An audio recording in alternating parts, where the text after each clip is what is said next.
भारत के पश्चिमी तट पर अरब सागर के किनारे बसा एक शहर मुंबई। यह सिर्फ एक महानगर नहीं बल्कि भावनाओं, संघर्षों, सपनों और अवसरों की जीवंत कहानी है। कभी मछुआरों की छोटी बस्तियों से शुरू हुआ यह शहर आज भारत की आर्थिक राजधानी, फिल्मी दुनिया का केंद्र और करोड़ों लोगों के सपनों का ठिकाना बन चुका है। मुंबई की कहानी समय, समुद्र और इंसान के अथक परिश्रम से लिखी गई एक अद्भुत गाथा है। आप देख रहे हैं यूनिवर्सल नॉलेज ग्रुप चैनल और आज हम बात करने वाले हैं मुंबई महानगर के बारे में।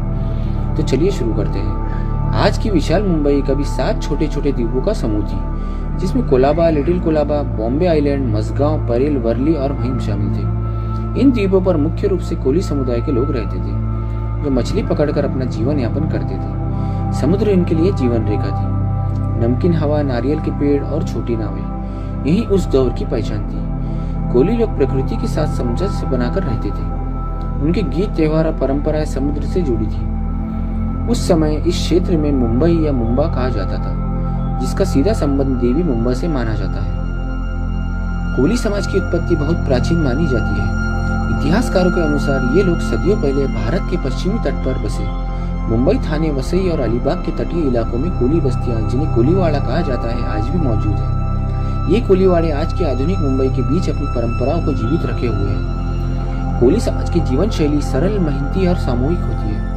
सुबह सुबह नाव लेकर समुद्र में जाना, जाल डालना और ताजी मछलियों के साथ लौटना, यह उनकी रोजमर्रा की दिनचर्या है। महिलाएं भी इस काम में बराबर की भागीदार होती है। वो मछलियां बेचने, सुखाने और बाजार तक पहुंचाने में महत्वपूर्ण भूमिका निभाती है। यही कारण है कि कोली समाज में महिलाओं को सम्मान की दृष्टि से देखा जाता है। धार्मिक आस्था कोली समाज की संस्कृति का अहम हिस्सा है। वे समुद्र को माता मानते हैं और यात्रा पर निकलने से पहले उसकी पूजा करते हैं।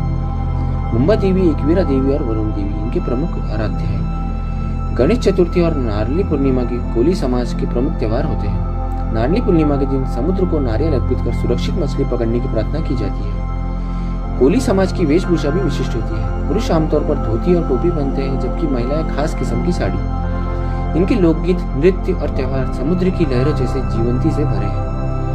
आज भले ही मुंबई एक महानगर बन चुकी है, लेकिन कोली समाज अभी भी अपनी पहचान और परंपराओं सहेज कर रखा है। फिर समय आता है 13वीं शताब्दी। इस क्षेत्र पर गुजरात के सुल्तानों का प्रभाव रहा। बाद में 1534 में पुर्तगालियों ने इसे अपने अधीन कर लिया। पुर्तगालियों ने यहाँ चर्च, किले और बंदरगाह विकसित किए।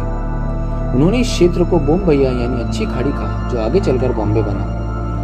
1661 में एक ऐतिहासिक मोड़ आया जब पुर्तगाली राजकुमारी कैथरीन ऑफ ब्रेंजा की शादी इंग्लैंड के राजा चार्ल्स द्वितीय से हुई और दहेज में बॉम्बे इंग्लैंड को सौंप दिया गया। कुछ वर्षों बाद ईस्ट इंडिया कंपनी ने इसे अपने नियंत्रण में